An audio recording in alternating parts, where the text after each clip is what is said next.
right, we're back with On the Record with Tiffany and Kevin on 9:30 a.m. The Answer. All right, Gordon, that was a fiery session. The last one on culture. Okay, I didn't think it was fiery. Oh yeah, I think it was.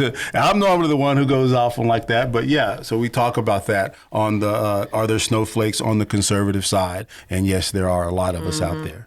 All right, so next one is politics, right? Which is policy and politics being how you sway people and how you build coalitions to impact policy. Okay. Right? So really good friend of ours, she's a Candace Owens fan, and I know she is because she looked a little perturbed that I kind of go off on Candace and on Larry Elder, right? And you know, they have a syndicated show, and I know Larry's on 9:30 a.m. and you see Candace all on YouTube, and they just drive me, those two individuals drive me nuts. And here's why, all right? Because they make it harder for what Tiff and I are trying to do. We are trying to get more black people in the Republican Party, not as voters, right? Not only as voters, but as participants in the Republican Party.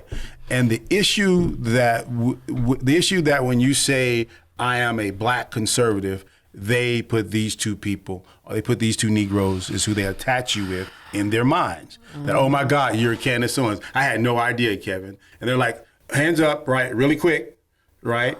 So, which is why we use the term foundational black Americans, B1, right? A B1 Republican, is because we are communicating that we see the issues and problems of black America. We experience the issues in America as black people, right? We haven't forgot our blackness just because we live in a gated community. We haven't forgotten about who we are, you know, and our culture, right? And I know I have some friends who go, that's kind of racist. And it's not. Right, it's just the fact of what's going on, and so we want to communicate that we are Republicans. It's the fact also of being a minority in this country. You cannot. People who say that they're colorblind, they don't see color, and all this other stuff. Everybody sees. Yeah, color. Don't get mugged because you're going to have to say you have to give a description, right? Who mugged me?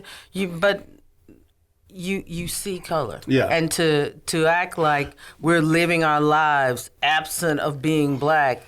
And this is, this stuff about being black is just something we made up. No, it's not. No. So let's stay on. We're not gonna walk into situations and act like we ain't black. Yeah. We ain't black. Why'd you got to go there? That's kind of stupid. Okay, but let's talk about Candace and people like that, right? And the issues that I have with them and the issues that other black people have with them is that in every situation that they go on social media or on the media is that the black person is always wrong. Yes, according to you look at any shooting, you look at any of those things, right? They will always they'll always come down on the side of the officer without having seen or heard anything else, right? They always come out. They're the first ones there, and they're the first ones to say that the black person. Yeah, the black person is wrong, they're not speaking. And then they talk about all of the issues in the black culture, but they're not talking to black people. No, they're not. They're just giving talking points. They're just giving talking points that they're repeating from the white part of as I listen to this guy on YouTube. He says the ignorance that appeals to the white ignorance in the party, and that's true. They're appealing to a certain specific type of person in the party to say, "Hey, you don't have issues, right? Black people have the issues." You don't have the issues. Black people have the issues. So I always refer to them as a black face. They're a black face saying what a certain segment in the party wants to hear. And that's reality. I don't deny that reality.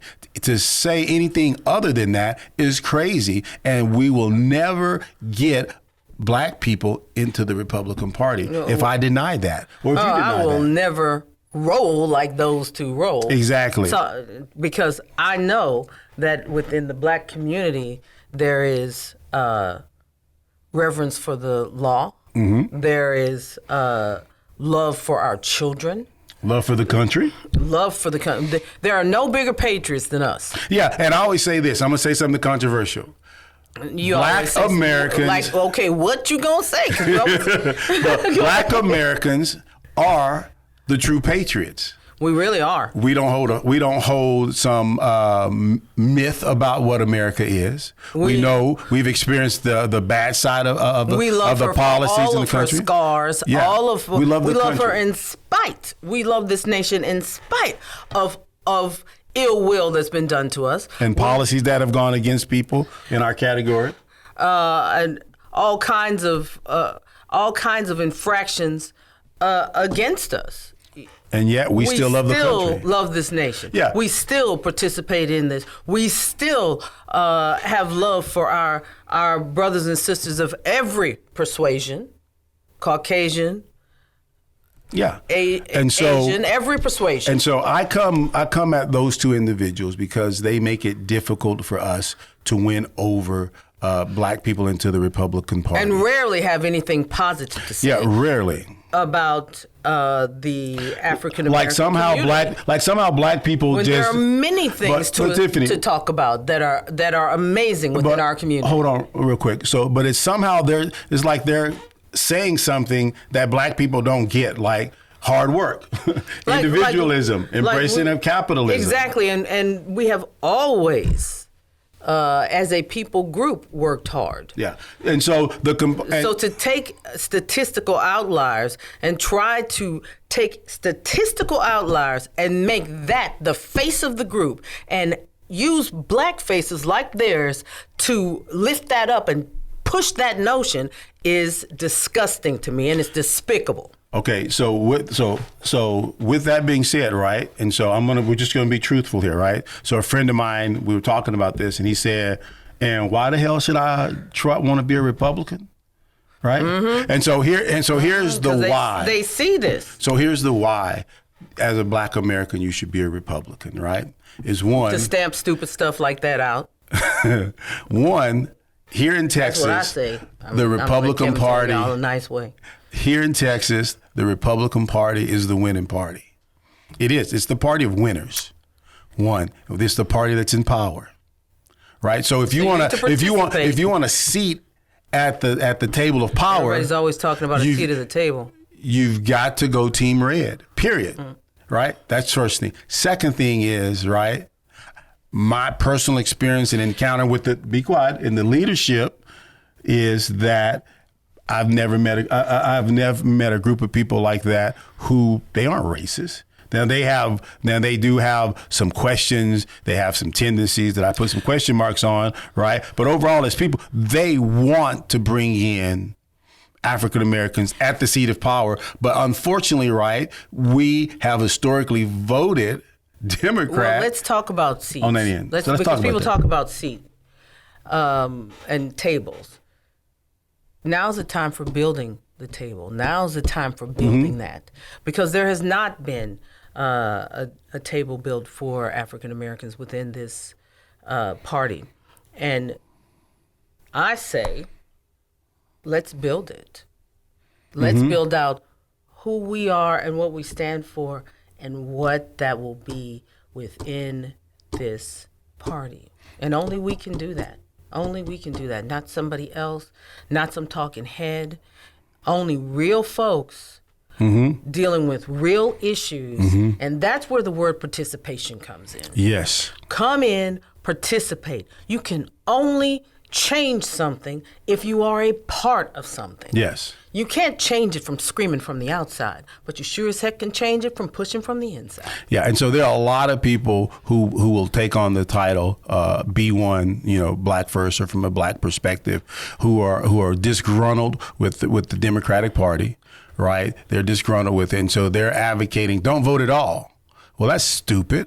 Right, because we see when you don't vote, the effect of that on your policies, the effect of that, because policy is going to affect the type of resources you get on health, right? The type of resources that get into your community, right? So we have got to go out and have a mass participation. That's right, and we've got to speak truth to power. Yeah.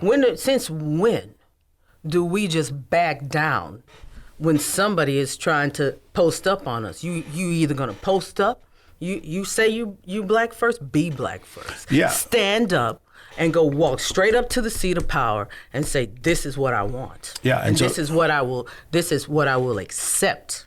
Yeah. So let's also talk about, there was a bunch of shenanigans at the Republican convention here in Texas, right? And there were, right? But there was. We didn't go. We didn't go. We didn't but there was far less in terms of shenanigans, in terms of the actual breakout sessions and the training that was available. There wasn't all of that going on. Right? The thing about that is that there's always going to be somebody in opposition to what you're saying. You've got to stand down the opposition. And don't be a snowflake when you go about doing it. You've got to stand down the opposition. The only way to change something is to be willing to face it. Okay. And so and then that's how I roll. Yeah, this is how Tiffany. Don't care. You can come up to me with your little printout and your little crazy-eyed, glassy-eyed talking points. I got my talking points. We're going to go. So this is who I'm married to, right? And this is who we are, right? And so when people ask us, when to my friend that was offended, right? That is why I go at those two plantation Negroes the way I do, because I call them that and I use that term because that is how the people that we are trying to influence to become into the Republican Party see them as plantation That's how Negroes we all see them. Out there shucking and jiving, tap dancing, for money. Highlighting the worst part of the culture that is not going to get black people into the party, because we need more black people in the party to have an influence on the party, right? Because whether you know it or not, black people are embracing capitalism. We are capitalists 100%. We all know it. We're in our neighborhoods. We're in our businesses. We know it. So those are the individuals that we need to be in the party. These people aren't expecting some type of handout. The idea of Marxism just doesn't ring true with us. Because how do you determine each according to his need and to each according to his need from each according to his ability? How in the hell does that work? Mm-hmm. So from my viewpoint, capitalism and the embracement of the Republican Party is the right way for black people to go. And I think people like Candace Owens and Larry Elders and people of that ilk who are saying that black people are on a Democratic plantation, they don't help. That is BS. There, you wouldn't say that to any other group, just wholeheartedly dismiss them, right? You would make an active effort to get these people in. And that's the part that Tiff and I want to do, because my deep desire is I want to see on the front page of the New York Times and the Washington Post, right, is what can that 80% of the black vote has swung Republican, and what can Democrats do to try to get that back? That's my hope, and I think that's achievable. And you've been listening to On the Record with Tiffany and Kevin here on 9:30 a.m. The Answer.